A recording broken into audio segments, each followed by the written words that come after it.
असायचे पूर्वीचे. तो टार आणि डांबर याच्यात फरक आहे ना.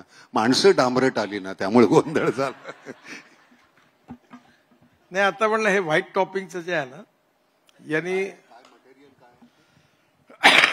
आता तुम्हाला सांग पाणी तुम्ही मुंबई पुणे एक्सप्रेस हायवेवरून जाता. आता मी मुंबई पुणे एक्सप्रेस हायवे 99 साली बांधला 1992. आता 24 वर्ष झाली. तुम्हाला एखादा गड्डा दिसला त्याच्यावर? साधारणतः एक्सप्रेस हायवे सुरू झाल्यानंतर असा गड्डा जवळपास नाही. आता खरं म्हणजे 24 वर्ष म्हणजे त्याचा मेंटेनन्स पण करायला पाहिजे पण जवळपास नाहीये. मुंबई पुणे छान आहे रस्ता. कारण सुंदरच आहे रस्ता. पण तो काय आहे की बिट्युमिनच्या रोडला जर ₹1 लागतो तो कॉन्क्रीटच्या रस्त्याला ₹1.5 लागतो. पण आता एक नवीन टेक्नॉलॉजी आम्ही आणली आहे ती अशी आहे की व्हाईट टॉपिंग कॉन्क्रीटिंग. म्हणजे बिट्युमिन रोडची लेवल काढायची आणि त्याच्यावर 8 इंच पेवरनी सिमेंट कॉन्क्रीट करायचं आणि ते नागपुरात सगळं दूर झालं. तुम्ही नागपुरात जर फिराल तर तुम्ही ज्या रस्त्यावर जाल तुम्हाला जवळपास कॉन्क्रीटचे रस्ते दिसतील आणि पुरल्या 2-3-4 वर्षात आम्ही सगळ्या नागपूरचे रस्ते कॉन्क्रीटचे करणार. आता त्याच्यात काय होतं पहा. एक मग लोक म्हणतात की तुम्ही मग पाणी कुठे मुरणार. तुम्ही कॉन्क्रीटचे रस्ते करता मग वॉटर कॉन्झर्वेशन कसं होत नाही. मग असं करा की गड्डे करा रस्त्यात आणि पाणी मुरवा.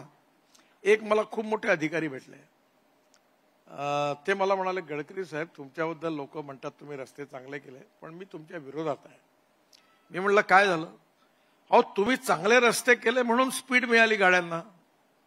बरोबर. तुमचे म्हणणं असं आहे का की मी रस्ते बांधायच्या ऐवजी आहे त्या रस्त्यावर 6-6 इंचाचे गड्डे करतो म्हणजे 3 किलोमीटर 5 किलोमीटरनी स्लो गाड्या चालतील आणि ऍक्सिडेंट होणार नाही.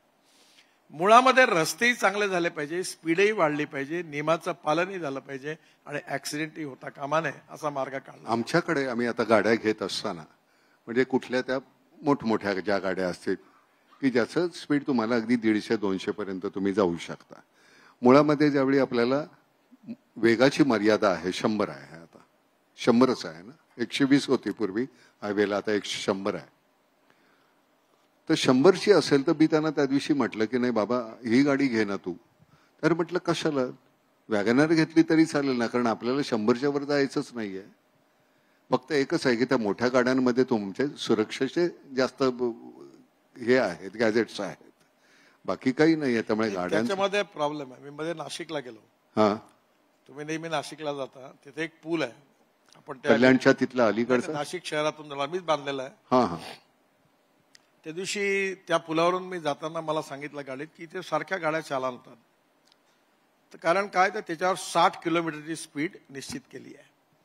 तर मी गेल्याबरोबर विमानतळावर पोलीस कमिशनरला विचारलं ते आले होते. म्हटलं तुम्ही bridge is design for 100 kilometre तुम्ही 60चा बोर्ड का लावला. जर तुम्ही या ठिकाणी 80चा 60 त्याच्यामुळे काय होईल की पटापट लोकांना चालान येतात. आजकाल ऑटोमॅटिक कॅमेरे लागले आहेत. आता वरळी बांद्रा सी लिंक प्रोजेक्टवर तिथे स्पीड जी आहे ती 100 किलोमीटर पण न्यायला काही अडचण नाही. हा पण माहीमच्या आतमधून 100 नाही येणार. त्या ठिकाणी तुम्हाला कमी ठेवावं लागेल. म्हणून ट्रान्सपोर्ट विभाग राज्य सरकारचा पोलीस विभाग आणि आमच्या विभाग यांनी मिळून थोडासा अभ्यासपूर्ण रीतीने मग स्पीडचं हे करण्याची आवश्यकता आहे. कारण नाही तर मग काय होईल की आपण मुंबई पुणे पहिले 9 तास लागायचे आता 2 तास लागतात. आपण मुंबई दिल्ली 38 तास लागायचे आता आपण 12 तासात करणार. मग शेवटी आपली लॉजिस्टिक कॉस्ट कमी झाली पाहिजे. एक ट्रकमध्ये जो माल येतो त्याच्यात फ्युएल कॉस्ट वाचली पाहिजे. आता पहिले मुंबई पुणे मी जेव्हा हायवे बनवायच्या आधी तुम्हाला आठवत असेल खंडाळा घाटात ट्रक आडवी पडायची लोक अटकायचे 8-9 तास लागायचे. शिंगरोबाचा जो हे आहे तिथे आम्ही आपल्या 8 आणे रुपया त्या शिंगरोबांना टाकायचा की पुढे आम्हाला अपघात होऊ नये त्याच्यासाठी. मी शिंगरोबाला कित्येकदा असा पाहिलेला आहे असं करून कारण सगळेजण असा नेम धरून त्याला मारायचे पैसे की आमचा अपघात होऊ नये म्हणून. तो बिचारा देव सुद्धा थकला होता तिथे. पण आता 2 तासात येतात. आता नाणे फेकत नाही आता नाणे फेकत नाही कारण तिथनं जातच नाही कोणी. नवीन झाला तुम्ही मोठा रस्ता केला तर तिथे आम्ही काल गेलो ज्यावेळी पुण्याला आम्ही आलो मुंबईहून त्यावेळी मुद्दाम त्या रस्त्याने आलो.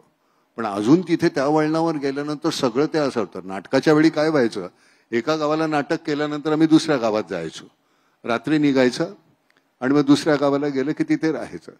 तर त्यावेळी आमचा पुण्या आणि मुंबईतलं किंवा नाशिकमधलं, पण जास्त करून पुणे मुंबई, तोच हे आला की आमचा क्लीनर आहे तो असा एवढा असा ठोकळा असायचा लाकडाचा, तो घेऊन रस्त्याने धावत असायचा. कारण कुठे गाडी पटकन गचकन हे होईल की पटकन त्या टायर खाली मध्ये लागवाय, कारण कधी पटकन मागे गेली की त्यामुळे आम्ही नटमंडळी सुद्धा खूपसे रात्रीचे झोपायचो नाही. बाबा गेलं तर आमची एक तर मंडळी आमची झाली, तुमची मंतरलेली चैत्रवेलच्या वेळी जो झाला होता ऍक्सिडेंट, त्या भक्ती बर्वेंचा झाला, भक्तीचा झाला होता, पण ती आमची गाडीच जळली होती. तर त्याच्यामध्ये आमचा जयराम हार्डीकर आणि ह्या गेल्या होत्या, शांता जोग गेल्या होत्या. तर त्यावेळी कारण ह्या अपघाताला तुम्हाला सरतेशेवटी माझं म्हणणं असं आहे की जोपर्यंत मी इथला माणूस म्हणून, इथला जनतेचा एक भाग म्हणून जोपर्यंत मला ते जमत नाहीये, माझ्याकडनं वळत नाही, तोपर्यंत नाही होणार. सरकारच्याकडनं सगळ्याच गोष्टी, तुम्ही रस्ते आम्ही बांधून दिले तर बाकीच्या गोष्टी आमच्याकडे येतात ना, तुम्ही सगळे बाकीचे कशा सुविधा देणार? एक गोष्ट बघा, सगळ्यात जास्त अपघात कुठे होतात?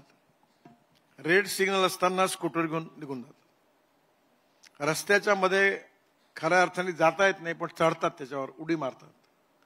काही वेळा लेन डिसिप्लिन आहे की हेवी जे ट्रक्स आहे, बसेस आहेत, त्यांनी लास्ट लेन मध्ये चालते, मधल्या लेन मध्ये जातात, ओव्हरटेक करताना ऍक्सिडेंट होतात. या छोट्या छोट्या गोष्टीमध्ये जर लोकांनी सहकार्य केलं आणि नियमाचं पालन केलं, आणि मी नियम तोडणार नाही अशी कमिटमेंट केली. आम्ही एक प्रतिज्ञा घेण्याचा कार्यक्रम करतो की मी रोड सुरक्षेच्या कामामध्ये मी कुठल्याही प्रकारे व्हायोलेशन नियमाचं करणार नाही. ही जर कमिटमेंट सगळ्यांनी केली तर नक्कीच त्याच्यात बदल होईल असं मला वाटतं.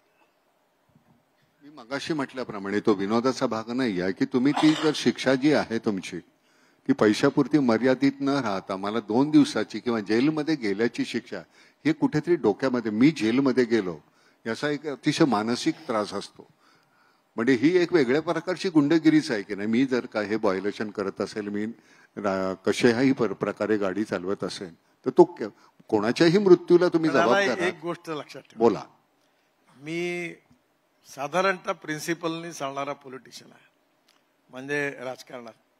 पण मी माझी खुर्ची एवढी खाली नाही करू शकत की लोक माझ्या विरुद्ध उलटतील.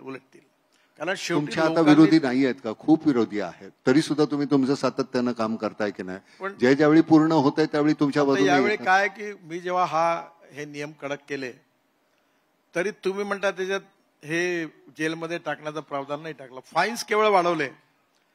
तरी देखील पार्टी जसं दक्षिणेतल्या ADMK, DMK, तृणमूल काँग्रेस यांनी मला स्पष्ट सांगितलं आम्ही तुमच्या बिलाला सपोर्ट करणार नाही. त्यावेळी राज्यसभेमध्ये आमचं बहुमत नव्हतं, आणि मग मी प्रत्येकाशी बोलून, त्यांच्या वेगळ्या मिटिंगा घेऊन, त्यांना समजावून सांगून मग पार्लमेंटमध्ये बिल पास केलं. काय आहे की ही गोष्ट खरी आहे की चांगलं काम करणाऱ्या माणसाला सन्मान मिळाला पाहिजे आणि वाईट काम करणाऱ्या माणसाला शिक्षा झाली पाहिजे. तर तुमच्या बाबतीत असं आहे की तुमचे विरोधी पक्ष हा सगळा तुमच्या बाजूने असतो. असले तर 1-2 मंडळी तुमच्याच पक्षातले तुमच्या विरुद्ध असतील तर मला माहिती नाहीये, पण विरोधी पक्ष हा कायम तुमच्या बाजूने आहे. त्यामुळे तुम्ही म्हणता ही गोष्ट, त्यामुळे माझ्यामुळे फायदा झाला. नाही ते रोड सेफ्टी बिल जे होतं, मोटर व्हेकल ऍक्ट, हे मी प्रत्येकाला कन्व्हिन्स करून 1 वर्ष त्यात गेलं, नाही तर हे पासच नसतं झालं. तुमच्याशी संवाद होऊ शकतो गडकरी साहेब, बाकीच्यांशी होऊ शकत नाही. मी आडमुठेपणा केला तर माझ्याशी कोण बोलणार? मी म्हणेन तेच खरं म्हटल्यानंतर कसं चालेल? तुम्ही ज्या पद्धतीनं, सरतेशेवटी तुम्ही कुठल्या पक्षाचे काय आहात, माझ्या दृष्टीनं लोकांसाठी ही कामं व्हायला पाहिजेत, हा तुमचा जो हेतू आहे तो शेवटी फलद्रूप होतोच ना. सरतेशेवटी तीही विरोधी पक्षातली सुद्धा माणसं आहेत की नाही, ती सहकार्य करतात. त्यांना मी समजावून सांगितलं की ऍक्सिडेंट किती जास्त आहेत आणि यामध्ये लोकांना आपण जर असंच चालवलं तर किती तरुण लोक मारतात, आणि ज्यांच्या घरचा जातो. आता माझा पाय 4 ठिकाणी तुटल्यावर माझं 1.5 वर्ष वाया गेलं. मी त्या व्हीलचेअरवर चालायचो, खूप नुकसान झालं. पियुष तिवारी आलाय ना? पियुष कुठे? पियुष, आता पियुष हा तू अमेरिकेला होतास ना? कहा थे तो? परदेश में थे ना? Harvard university. त्याच्या भावाचा ज्यावेळी ऍक्सिडेंट झाला तो गेला, त्याच्यानंतर हा तिथे आला. तर जोपर्यंत आपल्या घरामध्ये काहीतरी वाईट